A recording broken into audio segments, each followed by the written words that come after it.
Gestor no relacional Cassandra. En la actualidad, la cantidad masiva de información ha obligado a muchas empresas a migrar hacia otras alternativas para guardar la información recopilada.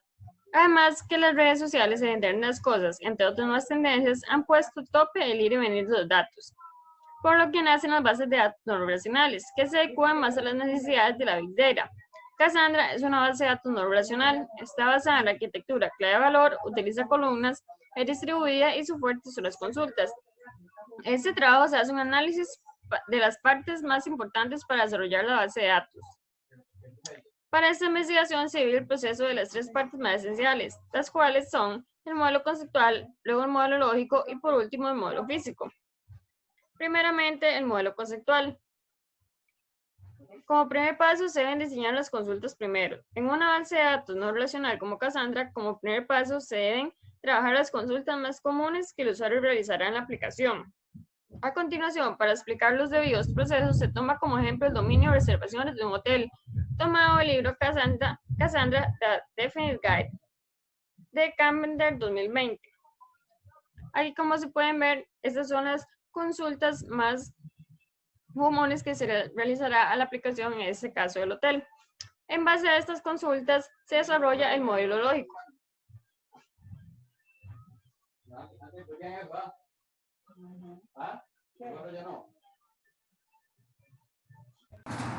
Para el modelo lógico, vamos a seguir estos pasos.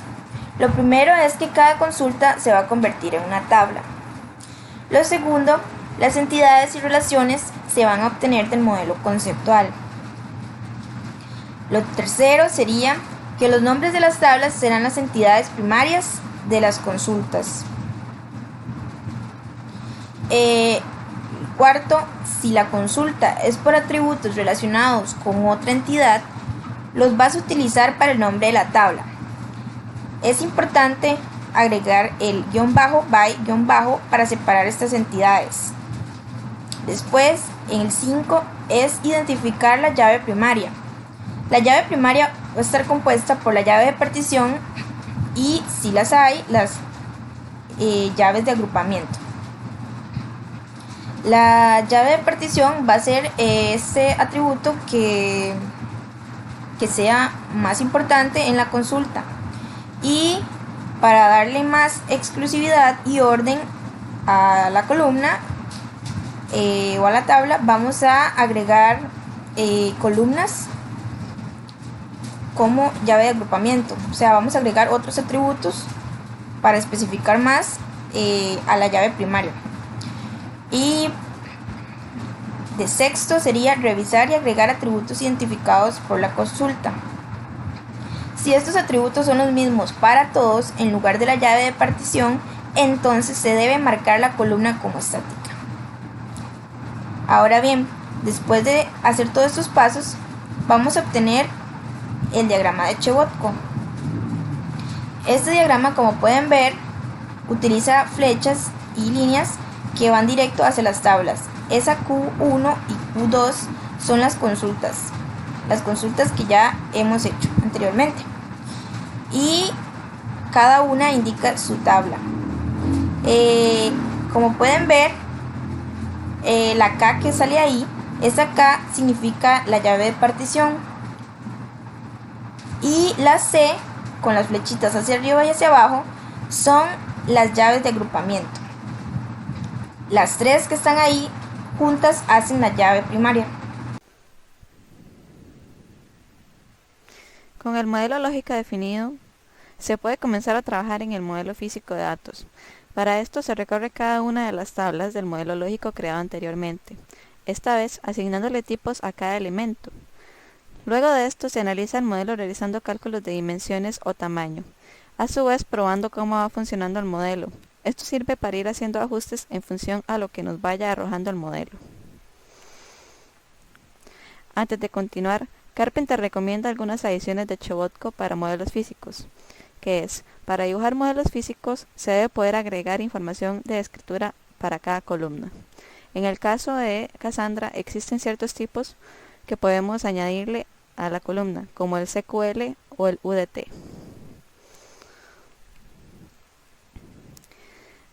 Modelos físicos de datos del hotel. Para continuar con el ejemplo, ahora se explicará el modelo de datos físicos del hotel. Lo primero es saber que se necesitan key spaces para contener las tablas. Se crea un key space de hotel para contener las tablas de datos de hoteles y su disponibilidad. También se crea key space para reserva, lo que contiene datos de reserva y de los huéspedes. También, mientras se trabaja para la creación de representaciones físicas de varias tablas en el modelo lógico, se puede utilizar un enfoque similar al modelar el modelo físico. El resultado vendría siendo como el de la imagen. Aquí tenemos lo que sería el key space del hotel con sus tablas respectivas.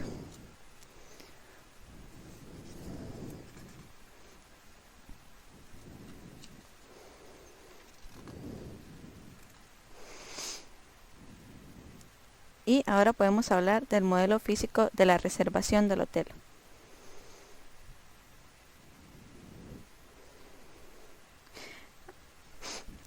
Ahora podemos proceder a examinar las tablas de reserva en el diseño, tomando en cuenta que el modelo lógico contenía 3 tablas desnormalizadas, para así respaldar las consultas de reserva por número de confirmación, huésped, hotel y fecha. Para la primera iteración del diseño de este modelo de datos físicos, se va a suponer que se va a gestionar esta desnormalización manualmente. En la siguiente imagen da un contexto de cómo debería quedar el modelo físico de la reservación, la cual sería la imagen que estamos viendo en pantalla en este momento. Ahora, continúa con mi compañera. Seguidamente, la conclusión.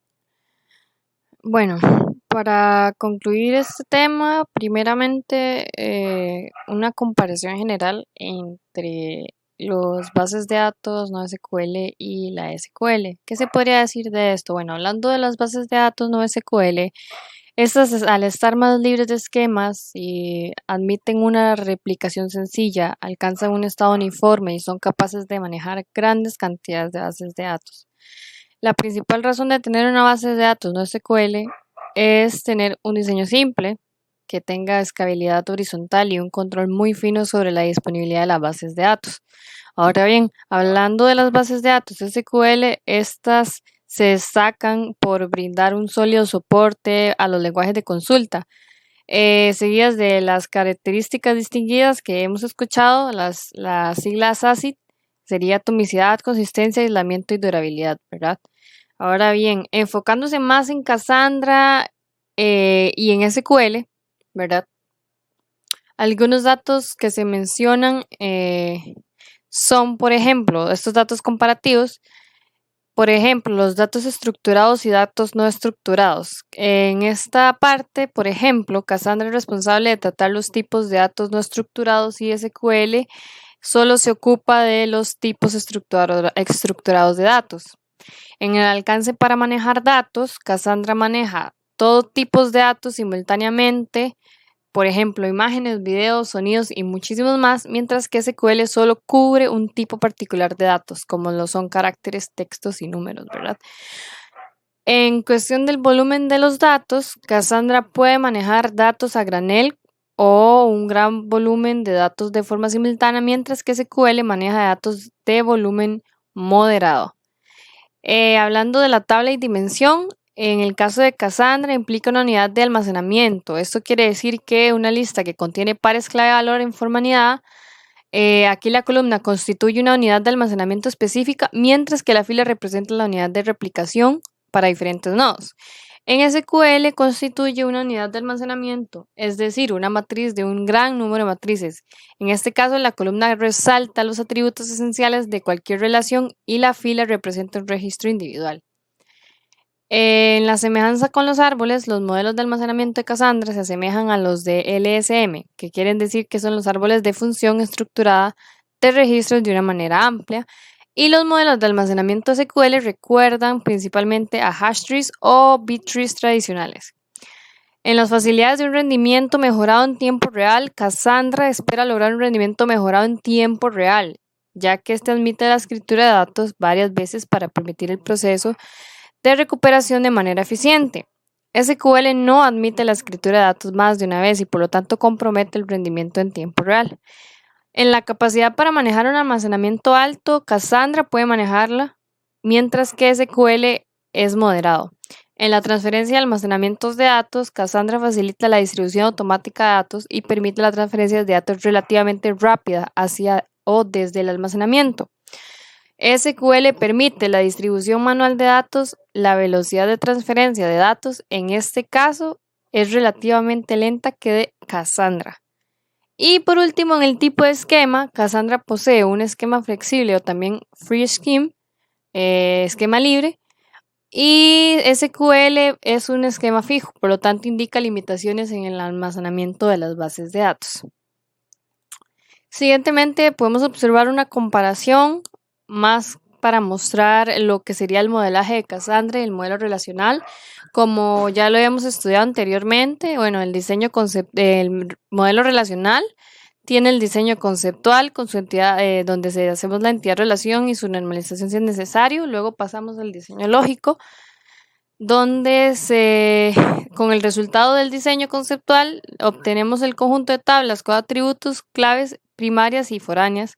Y por último pasamos al diseño físico, en donde se transforma el resultado que logramos del diseño lógico y lo implementamos en tablas. En Cassandra, en el modelo conceptual, se inicia con un diseño de consultas y consultas de aplicación. Luego de esto, en el modelo lógico, a partir del modelo conceptual, se obtienen las tablas y se realiza el diagrama de Chebocto. Por último, en el modelo físico, a partir igual del modelo lógico, se asignan los tipos de elementos a las tablas. Muchísimas gracias.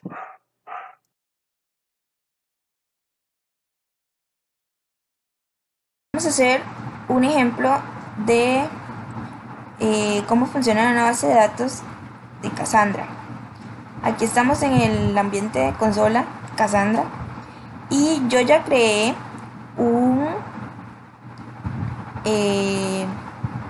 key space. Entonces vamos a utilizar el comando square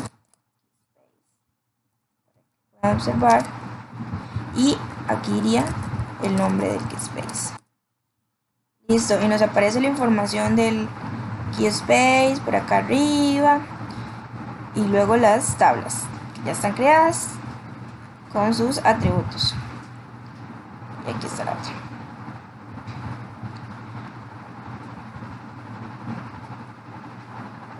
Por acá tengo los pasos que se utilizaron. Estos serían los comandos para poder crear el key space. Son muy similares a SQL. Luego, después de crear el key space, le tienes que dar, bueno, si quieres le das de script para que tú puedas ver todo lo que ya está hecho. Y luego tienes que darle el comando use y el nombre de la base de datos para que puedas hacer uso de ella. Una vez hecho eso, ya puedes empezar a crear tus tablas. Le vas a agregar los atributos y el tipo de dato. También es importante agregar las llaves primarias. Esta tabla, por ejemplo, solamente tiene la llave de partición, no tiene la llave de agrupamiento, pero en caso de que quisieras agregarle una llave de agrupamiento, simplemente se agrega aquí una coma y el nombre de la tabla, de la columna, que quieras usar. Luego puedes hacer los inserts en tus tablas, que vienen a ser aquí el comando insert into, el nombre, los atributos y los valores. Y listo, finalmente puedes usar los DML. Ahora bien, veamos, haciendo un select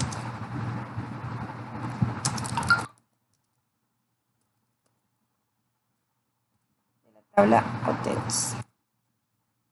Aquí tenemos los inserts que ya había hecho y vamos a hacer uno de la otra tabla.